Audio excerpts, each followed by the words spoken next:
I've been standing in this driveway for 3 minutes now, just staring at the front door of my own house, unable to walk inside. Not because I'm afraid. Not anymore. Because I know that the moment I walk through that door, everything changes. The version of me that existed this morning. The quiet one. The one people dismissed at dinner tables and overlooked at school functions and smiled at just a little too slowly. That version dies tonight. My name's Daniel. I'm 41 years old, and until about 2 hours ago, most people in my wife's life thought I was nobody worth knowing. Let me tell you how that ended. My wife's name is Sandra. We met 17 years ago at a hardware store of all places. She was buying paint rollers. I was buying nothing in particular. I asked her which shade of white she was going with, and she laughed and said that was the strangest opening line she'd ever heard.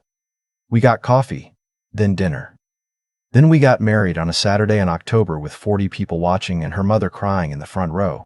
Not entirely from joy. Sandra is brilliant. A corporate attorney, the kind who bills $400 an hour and makes it look effortless. She walks into rooms and people adjust themselves, sit up straighter, stop mid-sentence. I noticed it on our first date and I loved it about her. Still do, honestly. That part hasn't changed. What changed was something slower. Something I didn't have a name for until much later. In the early years, she introduced me as her husband Daniel.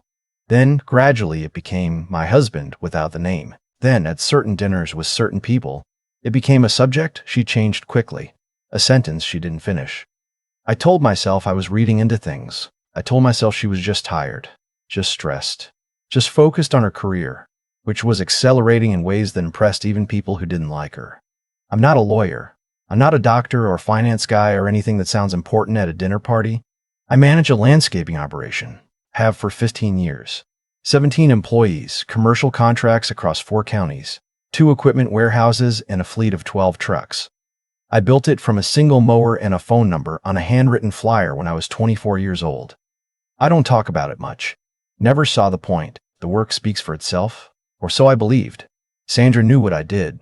She knew the numbers. Early in our marriage, she was proud of it. Called it impressive for someone who didn't take the traditional path, which I understood was a compliment, even if the phrasing had a little splinter in it. Over time, when her colleagues asked what her husband did, I noticed she would say, "He runs a small business," and move on before anyone could ask a follow-up question. I noticed. I never said anything. We have 2 daughters. Lily is 12 and Mara is 9. They are the best things in my life. No contest, no close second. Whatever else was eroding quietly in my marriage, I never doubted that Sandra and I were good parents. The girls were happy, well-adjusted, secure. That was the foundation I stood on when everything else felt uneven. Sandra's firm had a senior partner named Greg. He joined about 4 years ago, transferred from a bigger firm in Chicago. He was the kind of man who filled a room with his voice before his body arrived. Loud laugh, firm handshake. Always had an opinion about wine. Sandra mentioned him often, professionally, at first, then more frequently. Then, in ways that felt slightly too warm, too detailed. I noticed that too. I didn't have proof of anything for a long time. Just a feeling that lived in my chest like a stone I couldn't cough up. She was working late more. She was distracted at dinner. She looked at her phone at times and put it face down on the table, which she'd never done before. I told myself I was paranoid. I told myself I was projecting insecurity. I told myself a lot of things in those 2 years. What I actually did was hire someone to tell me the truth, a private investigator named Roy, who came recommended by a friend who'd been through something similar. Roy was unremarkable looking in a way that made him very good at his job. He drove ordinary cars and wore ordinary cars and wore ordinary clothes and blended into parking lots the way paint blends into a wall. I told him what I suspected. I told him I hoped I was wrong. He nodded and said most people did.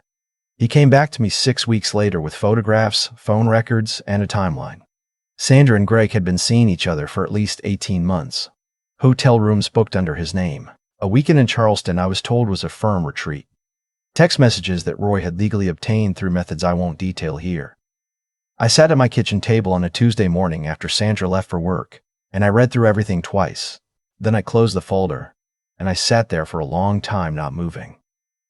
I want to be honest about what that felt like, because I've heard people describe moments like this as rage, as clarity, as some clean surge or purpose. What I felt was quieter than that.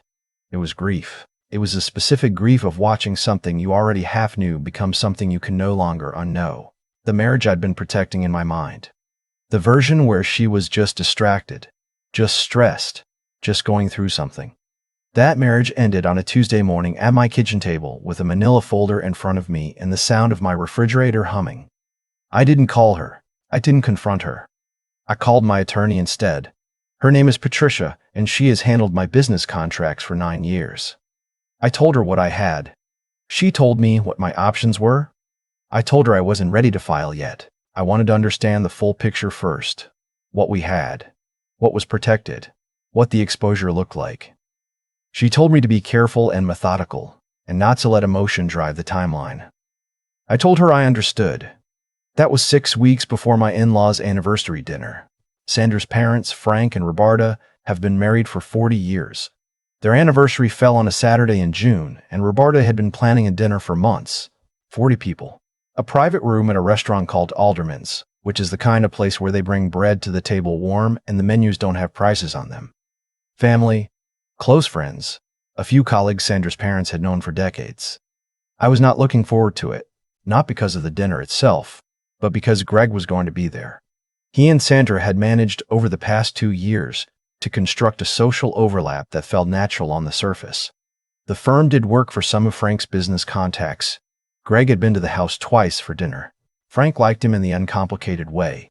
Older men sometimes, like loud younger men who validate their opinions about sports and real estate. I had shaken Greg's hand at those dinners. I had passed him the salt. I had watched Sandra laugh at something he said and felt that stone in my chest settle a little heavier, and said nothing. The night of the dinner I drove. Sandra sat beside me and talked about her parents the whole way there, how her father had been tired lately, how she hoped the party didn't run too long. I listened. I responded normally. I had become very good in those weeks at responding normally. The private room had a long table set for 40. I sat between Sandra and her younger brother Kevin, who I've always gotten along with. He was an electrician and never made me feel like that was something to apologize for. Across from me sat 2 of Sandra's law school friends, a couple named Beth and Marshall, and beside them, a few seats down, Greg.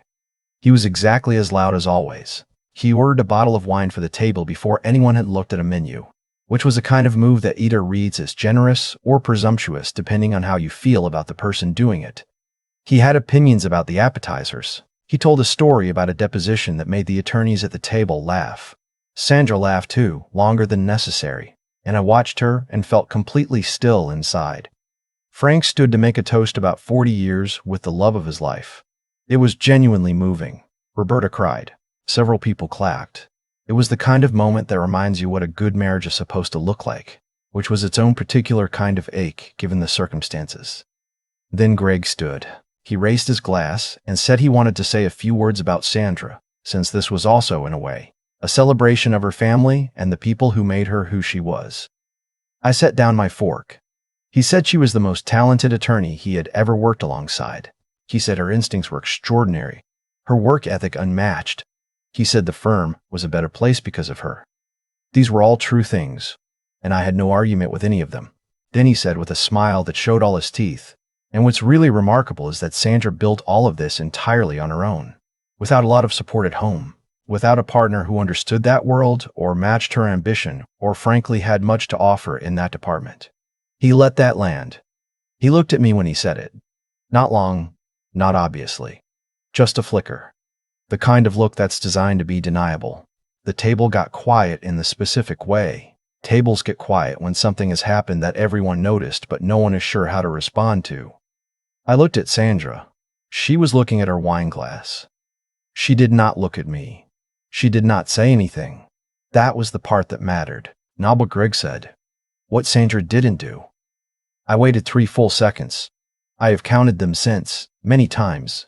3 seconds of quiet, and my wife said nothing, and I picked up my glass and I stood up. I said, Greg, I appreciate the kind words about my wife. She is talented, and she has worked hard, and she deserves every bit of her success. He nodded magnanimously, like he was prepared to be gracious about this. I said, I also want to clarify one thing. Since you brought up the subject of what I contribute, the landscaping company that contracts the exterior maintenance for your firm's 3 office buildings, that's mine. The commercial account your building manager renewed in March for the 4th consecutive year, That's mine. The equipment yard 2 miles from your downtown office that your firm's lease attorney, Sandra, actually reviewed the acquisition documents for 6 years ago? Also mine. Silence. I said, I'm not a man without ambition, Greg. I'm a man who didn't feel the need to announce it at dinner. I sat down. I want to tell you the room erupted. It didn't. It went very, very quiet, the way a room does when everyone is recalibrating at once. Beth looked at Marshall. Frank looked at Roberta. Kevin, beside me, let out a breath through his nose that sounded almost like a laugh. Greg said after a moment, Well, I didn't realize. I said, No, you didn't. Sandra was still looking at her wine glass. I stayed for another 40 minutes because leaving immediately felt theatrical. I ate the rest of my meal. I talked to Kevin about his kids. I said goodbye to Frank and Roberta and told them congratulations and meant it. When Sandra and I got to the car, she said my name once, quietly, and I said I thought we should talk at home, and we drove back in silence. At home, I told her what I knew, not in anger. I want to be clear about that, because I think anger would have made it easier for her to manage, to deflect, to turn into something about my failings. I was calm. I told her Roy's name. I told her I had the photographs and the records. I told her I had spoken to Patricia 6 weeks ago and that we were, as of tonight, beginning the process of a formal separation. She cried. She said she was sorry. She said it had been a mistake, that it was over, that she wanted to fix things. I believed that she was sorry, in the way people are sorry when the consequences arrive. I did not believe that changed what had happened or what I needed to do. I moved into the guest room that night, and I called Patricia in the morning. The months that followed were not clean or simple or satisfying in the way that people imagine these things to be when they are still outside of them. Divorce is paperwork and scheduling and the specific exhaustion of having to reconstruct a shared life into two separate ones. It is driving your daughters to school and seeing your wife's car in the driveway at a house that is half yours and sitting in a conference room discussing asset division like you are both reasonable adults, which you have to be for the sake of your children even when every other part of you is somewhere else entirely. We sold the house. I found a place 12 minutes away, close enough to the girls' school that pickups weren't complicated. Sandra and Greg's relationship, as near as I can tell, did not survive the exposure. I don't know that with certainty, and I haven't asked. It doesn't change anything either way. What I can tell you is what happened at Lily's school play in November, 4 months after the anniversary dinner. Sandra was there with her parents. I came with Kevin and his wife. Before the play started, Frank found me in the lobby. He's a tall man. Frank, former military, not given to visible emotion. He said, I want to apologize for not saying something that night. I should have. I told him it wasn't his responsibility. He said, You were good to my daughter for a long time, and you were good to those girls. That counts for more than one dinner. I shook his hand and I thanked him and I watched Lily play a tree in the second act with complete committed seriousness, which is exactly the kind of human she is, and I thought about what Frank said, and I decided he was right. That it counts. Not the accounts, not the trucks, not the contracts or the warehouses or any of it. The 17 years of showing up, the school pickups and the sick nights and the dinners and the driving and the 10,000 ordinary moments that don't look like ambition, because they aren't performed for an audience. That counts. It is the thing no one can take from you at a dinner table in front of 40 people. It is the thing that remains when everything else is being divided into columns. I am 41 years old. I have 2 daughters who still call me first when something goes wrong. I have a business I built with my hands that has outlasted most of the relationships in my life. I am not a man without something to offer. I just stopped explaining myself to people who'd already decided not to listen. I used to think that staying quiet was the same as being patient.